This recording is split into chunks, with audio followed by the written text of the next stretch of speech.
હિન્દુ સંસ્કૃતિમાં જેને માતાનું સ્થાન આપવામાં આવ્યું છે, ગાય તેમજ ખૂંટિયા પર રામેશ્વર નગરમાં નરાધમોએ એસિડ છાંટ્યું। હિન્દુ સંસ્કૃતિમાં જેને માતાથી પણ વધુ સ્થાન આપવામાં આવ્યું છે, તે ગાય માતા પર આજ રોજ જામનગરના રામેશ્વર નગર વિસ્તારમાં કોઈ નરાધમ દ્વારા ગાય તેમજ ખૂંટિયા ઉપર એસિડ છાંટવાનો બનાવ બનવા પામ્યો છે અને ગાયો પર એસિડ છાંટવાના બનાવો અવારનવાર બનતા રહ્યા છે, જે અંગે કલેક્ટર સમક્ષ રજૂઆત પણ કરવામાં આવી છે।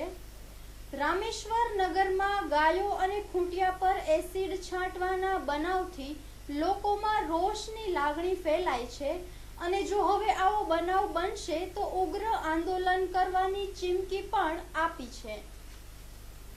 ગાયો અને ખૂંટિયા પર એસિડ છાંટવાની જાણ એનિમલ હેલ્પલાઇનને કરવામાં આવતા ટીમ તુરંત ઘટના સ્થળે આવી ગઈ હતી અને ગાયોની સારવાર કરવામાં આવી હતી। આ બનાવની જાણ થતાં ગૌ સુરક્ષા પ્રેમી લોકો ઘટના સ્થળે પહોંચી આ અંગે પોલીસ ફરિયાદ નોંધાવતા સિટી બી પોલીસ મથકના સ્ટાફ દ્વારા ઘટના સ્થળે પહોંચી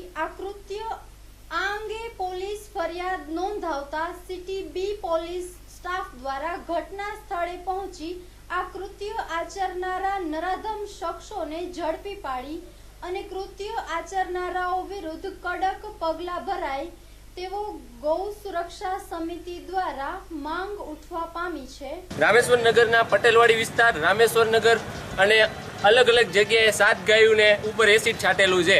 તેમાં 3 ગાયો છે અને 4 ખૂંટિયા છે। અવારનવાર આવા બનાવ બનતા રહે છે અને આની પહેલા કલેક્ટર સાહેબને આવેદનપત્ર પાઠવ્યું હતું, પણ એની સામે કોઈ પગલાં ભરવામાં આવ્યા નથી। બરોબર, હવે આવીને આવી રીતના જો બનતું રહ્યું તો આનાથી અમે ઉગ્રથી ઉગ્ર આંદોલન કરશી અને જે આનાથી અલગ થાય પછી કોઈની એની ઉપર જવાબદારી કાંઈ રહેતી નથી। આનાથી ઉગ્રમાં આંદોલન કરશે। એનિમલ હેલ્પલાઇનને અત્યારે બોલાવેલી હતી અને તે અલગ અલગ ગાય ને કુટિયાની ટ્રીટમેન્ટ કરાવેલી છે।